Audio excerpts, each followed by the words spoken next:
Les podcasts de l'UM.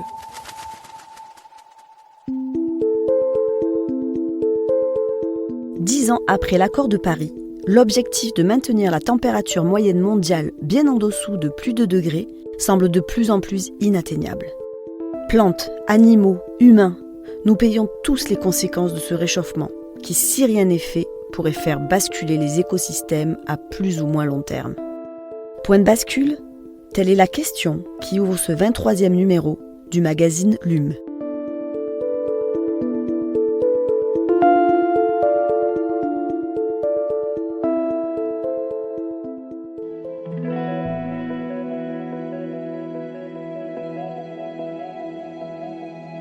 Les vignes à sec. Des vignes en souffrance, un marché en perte d'assurance. Le secteur viticole traverse une crise qui le rend particulièrement vulnérable au changement climatique. Face à cette situation, une seule solution, l'adaptation. Explication avec l'économiste Jean-Marc Touzard de l'unité de recherche Innovation. Fin août 2025, les écoliers n'ont pas encore étrenné leur nouveau cartable que déjà les coups de sécateur résonnent dans les rangs de vignes. Les vendangeurs s'affairent au pied des ceps des lobes pour échapper aux chaleurs encore intenses. Aujourd'hui, les vendanges démarrent 3 semaines plus tôt que dans les années 80. Explique Jean-Marc Touzard, chercheur à l'unité de recherche Innovation. En cause, et sans surprise, le réchauffement climatique. L'augmentation des températures impacte la phénologie de la plante, les bourgeons éclosent plus tôt et les fruits arrivent plus vite à maturité. Précise le spécialiste du secteur viticole. Et c'est loin d'être la seule conséquence du changement climatique sur la vigne, qui souffre aussi des épisodes de sécheresse récurrents. Un déficit hydrique entraîne une baisse de la taille des grains de raisin, ce qui diminue les rendements. Précise le co-auteur du livre Vignes, vin et changement climatique. Avec 36 millions d'hectolitres, la production de vin 2025 aura été la plus faible en France depuis plus d'un siècle. Des vins plus alcoolisés. Si la quantité de vin est en baisse, sa qualité, elle aussi, est modifiée. Plus petits, les grains de raisin, qui ont manqué d'eau, sont aussi plus concentrés en sucre, ce qui signifie ensuite que le vin sera plus alcoolisé. Le degré d'alcool des vins, qui était en moyenne de 11,5 dans les années 1980, ne cesse d'augmenter, dépassant depuis plusieurs années les 14 degrés pour les vins rouges du Languedoc. Des vins plus forts qui affichent également un profil aromatique différent.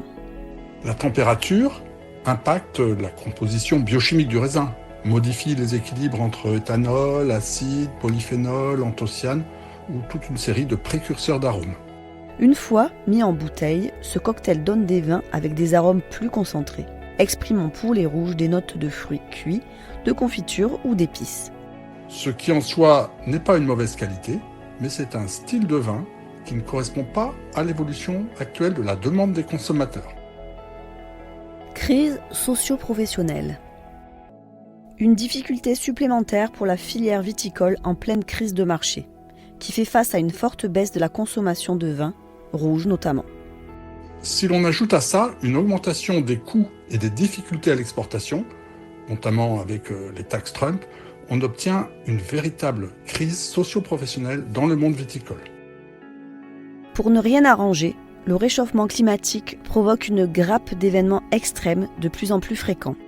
Les pluies torrentielles qui lessivent les sols, la grêle qui compromet une récolte, les coups de chaleur qui grillent les parcelles les plus exposées, ou encore les incendies qui détruisent des paysages viticoles et peuvent anéantir toute une exploitation. Autant de facteurs qui fragilisent un secteur déjà en difficulté. L'impact socio-économique de ces crises cumulées est clairement observable. Et les viticulteurs accusent déjà une baisse de leurs revenus. Mais au-delà, c'est leur identité professionnelle même qui est remise en cause. Explique Jean-Marc Touzard, qui collabore depuis des années avec tous les acteurs du monde viticole.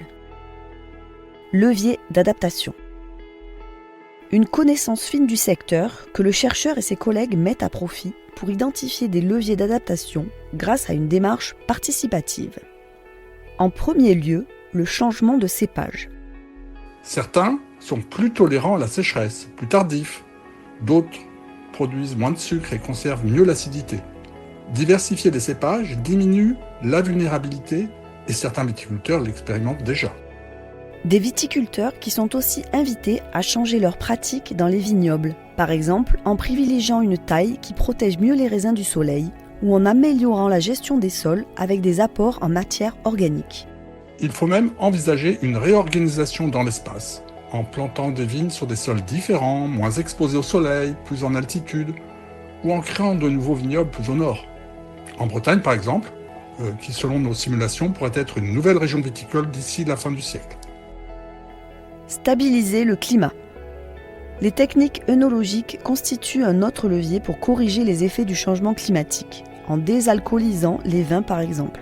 Un procédé limité par l'acceptation des consommateurs qui peuvent avoir à l'idée que l'on dénature le vin.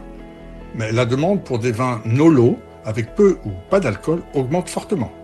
Souligne le chercheur qui pointe une autre voie, celle des changements institutionnels. Modifier les cahiers des charges des appellations, améliorer la gestion des risques et des crises, créer de nouveaux récits et liens avec les consommateurs. Il existe de nombreuses pistes.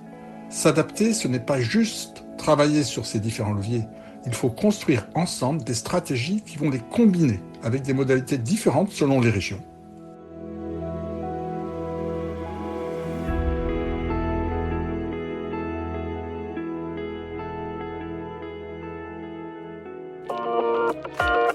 Merci d'avoir écouté ce nouvel épisode de Lumlu.